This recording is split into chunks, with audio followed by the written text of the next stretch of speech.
మళ్ళీ ఈ నెల 15వ తారీఖున జిల్లా కేంద్రాలలో కూడా ఇదే రకమైన ర్యాలీలు నిర్వహిస్తూ ప్రజల్లో అవగాహన అవేర్నెస్ క్రియేట్ చేస్తూ ఇక్కడ నుంచి జిల్లా కేంద్రాల నుంచి ఏకంగా ఈ బండ్లు మన దగ్గరికి వచ్చే కార్యక్రమానికి శ్రీకారం చుట్టడం జరిగింది.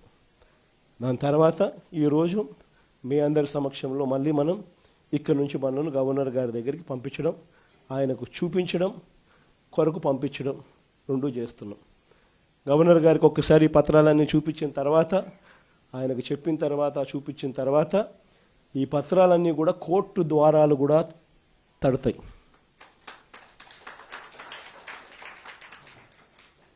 కోటి 4 లక్షల సంతకాలు చేసిన ఈ డాక్యుమెంట్స్ అన్నీ కూడా భద్రంగా కోర్టు ద్వారాలు కూడా తడతాయి. కోర్టులో కూడా పిటిషన్ వేస్తాం. 1,04,00,000 సంతకాలు రెడీగా ఉన్నాయి. మీరు ఎప్పుడు అడిగితే అప్పుడు అఫిడవిట్లు మీకు చూపించేదానికి బండ్లన్నీ రెడీగా వచ్చి మీకు చూపిస్తాయి అని చెప్పి కూడా కోర్టులో కూడా అఫిడవిట్ కూడా వేయడం కూడా జరుగుతుంది. ఇంతటితోనే చంద్రబాబు నాయుడు జ్ఞానోదయం వస్తుందని నేను అనుకోవడంలో, ఎందుకంటే కొంచెం చర్మం అందం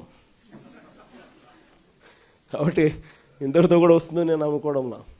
ఎందుకంటే మామూలుగా మీకు గుర్తుండే ఉంటుంది, పూర్వం మనం ఎప్పుడో నేను చిన్నప్పుడు జనార్దన్ రెడ్డి గారు ప్రైవేట్ మెడికల్ కాలేజ్ ఇచ్చినారు అని చెప్పి ఏకంగా ముఖ్యమంత్రి పదవి నుంచి ఆయన రాజీనామా చేయాల్సి వచ్చింది. ప్రైవేట్ మెడికల్ కాలేజ్ ఇచ్చినారని రాజీనామా చేయాల్సి వచ్చింది. నాకు అప్పుడు నేను చాలా చిన్నపిల్లోని. అప్పుడే నేను అనుకుంటా ఉంటే ఒక ప్రైవేట్ ఒక కాలేజు, ఈరోజు ఈయనకు సిగ్గు లేదు, ఇంకొకటి లేదు, ఏకంగా లెఫ్ట్ రైట్ సెంటర్ గవర్నమెంట్ ఆస్తులను నేను ఇచ్చేస్తున్నాను అని చెప్పి స్కాములు చేయడానికి ఏమాత్రం వెనకడుగు వేయడంలా. ఇచ్చేసే కార్యక్రమం చెనిక్కాయలకు బెల్లాలకు ఇచ్చేయడమే కాకుండా స్కాముల్లో ఇంకా అన్నిటికన్నా దారుణమైన స్కామ్ ఏమిటో తెలుసా? నువ్వు ప్రైవేట్ వాళ్ళకి కాలేజీలు ఇచ్చేసిన తర్వాత ఆ ప్రైవేట్ కాలేజీలు వాళ్ళు ప్రైవేట్ కాలేజీలు ఇది నడిపేటప్పుడు వాళ్ళ జీతాలు నువ్వు ఇస్తావంట. అది ఇంకా పెద్ద స్కామ్.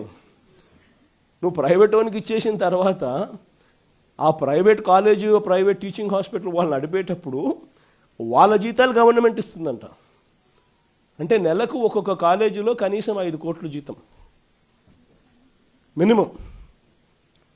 అంటే నెలకు సంవత్సరానికి ఒక్కొక్క కాలేజీకి 60 కోట్లు, 2 ఏళ్ల పాటు కనీసం అంటే 120 కోట్లు ఒక్కొక్క కాలేజీకి ఎదురు వస్తుందన్నట. చెనిక్కాయలకు బెల్లాలకు ఈయన మనిషికి కాలేజీలు కట్టబెట్టడమే కాకుండా మళ్ళా ఎదురు 120 కోట్ల రూపాయలు ఎదురిస్తున్నాడు. ఇది ఇంతకన్నా ఇంకా స్కామ్, ఇంతకన్నా దారుణమైన పరిస్థితి ఎక్కడైనా ఉంటుందని అడుగుతా ఉన్నా. ఇవన్నీ రేపొద్దున మనం ఇన్ని ప్రయత్నాలు చేసిన తర్వాత కూడా ఎక్కడన్నా కూడా చంద్రబాబు నాయుడు వినకుండా దీనికి ముందుకు తీసుకొని పోతే మాత్రం ఆ తర్వాత కాలేజీలు తీసుకున్నోడిని మాత్రం మనం అధికారం లేకొచ్చిన వెంటనే 2 నెలలు జరగక మునిపే అందరు జైళ్ళల్లో ఉంటారు. ఆ కాలేజీలు తీసుకున్న వాళ్ళు మాత్రం. స్కాములు అనేది మదర్ ఆఫ్ ఆల్ స్కామ్స్ కింద ఇది నిరూపితం అవుతుంది.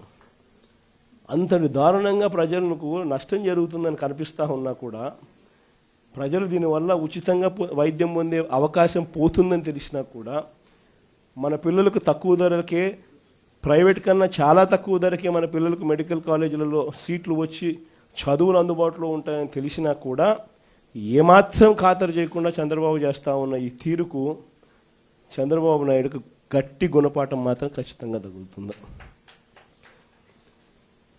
మరి ముఖ్యంగా ఈ విషయాలన్నీ చెప్పడానికి మిమ్మల్ని అందరికీ మీ ద్వారా ప్రతి కార్యకర్తకు, ప్రతి గ్రామంలోనూ కూడా అభినందనలు కూడా తెలియజేయడం కోసం అని చెప్పి మిమ్మల్ని అందరినీ కూడా ఆహ్వానించడం జరిగింది.